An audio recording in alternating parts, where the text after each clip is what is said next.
My name is Kathy B, and I want to go back in time and let you know about something that happened to me that you might be able to relate to. Do you remember the story of Jack and the Beanstalk? You know where Jack was poor, the family was poor, and they had this cow, and they gave Jack the cow to trade so that they could have food. And Jack traded the cow for beans. And the guy told him, "These are magical beans." And Jack was so happy that he took those magical beans home. When he took them home, his mother was very upset with him and threw the beans out the window. And lo and behold, of course, then the beans, a little time, turned into this magical, great big beanstalk. When I was 10, I found this penny, and it was a special 1955 double die. And I knew this is weird. This is not like other pennies. I was always interested in something that was different.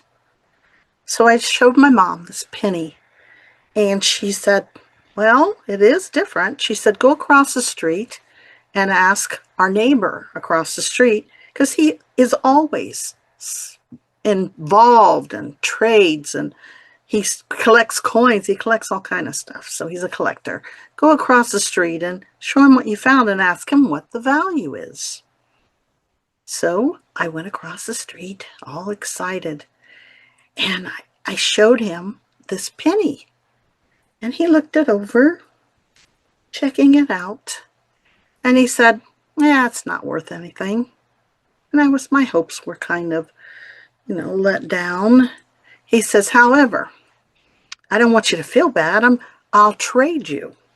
And I still have this trade, guys. He said, "I'll trade you this box for the penny."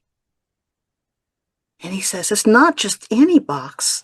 It's a box from Knoxberry Farm in California, Buena Park, California. And look, it's carved and special, and cowboys on it. Roy Rogers was born in Ohio, and he became famous out there in California. And this box has different things with cowboys and hunting and things that are wonderful. And I will let you have this special box for that penny." I was so excited. Of course, I traded him this penny for this wonderful box, only to find out many years later, because when I was 10, I'm 71 now, when I was 10, they did not have the internet. They didn't have a way for me to really check and see what the value of that penny was. But I found out later on that the penny was a valuable penny. I was sold on the California dream. I always wanted to come to California. I lived in Bloomingburg, Ohio, with 500 people in the town. And my dream was to sing, to be a famous singer, and to meet people who were famous.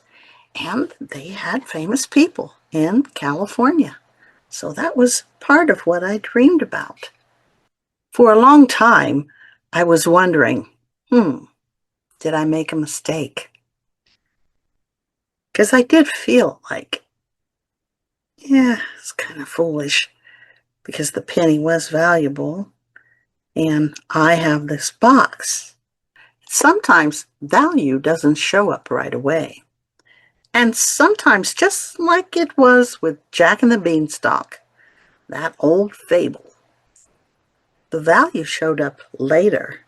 This was the beginning of something new, of part of my dream. Now, you might say, well, is it a coincidence that later on you joined a group group that sang and music and all of that, that was traveling all over the place.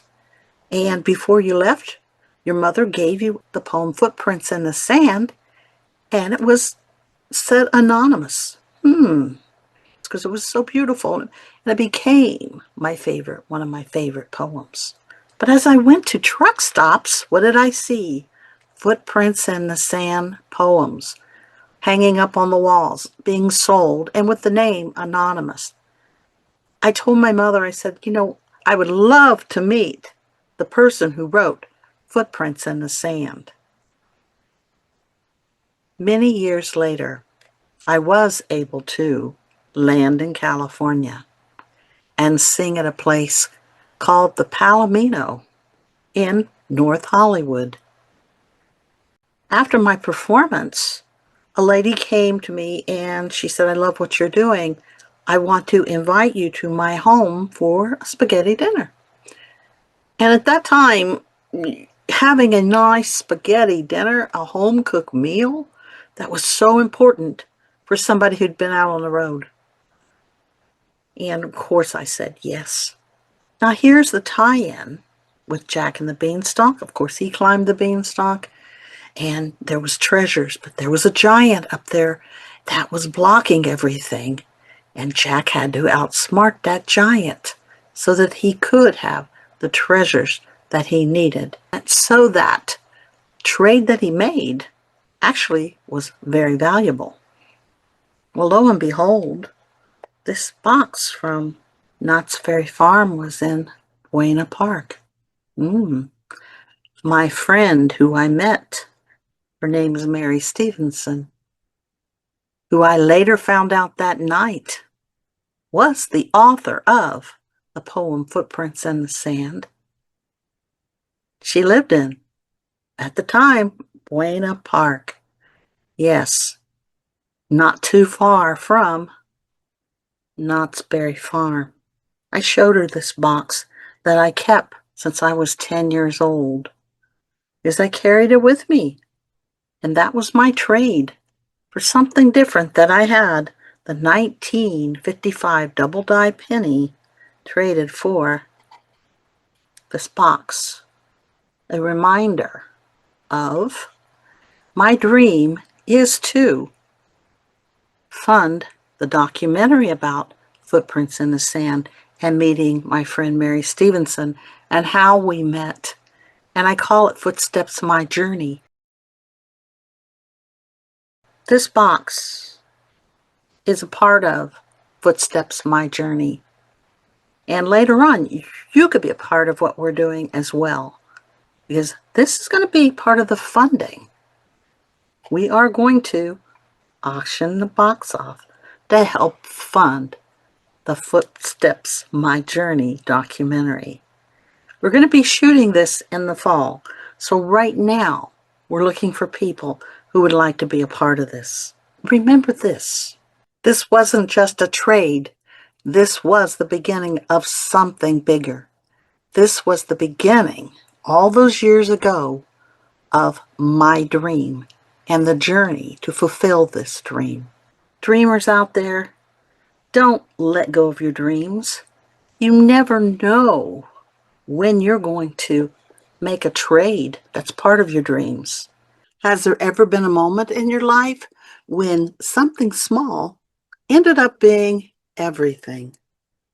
If so, share it below. I truly want to hear your story, because this isn't just about what happened to me. It's about what's possible for you. And if you feel that, stay with me, because this is only episode 1. And the other thing I'd like for you to do is to like, subscribe, and share this video with others. If you have a dream, your dream can come true.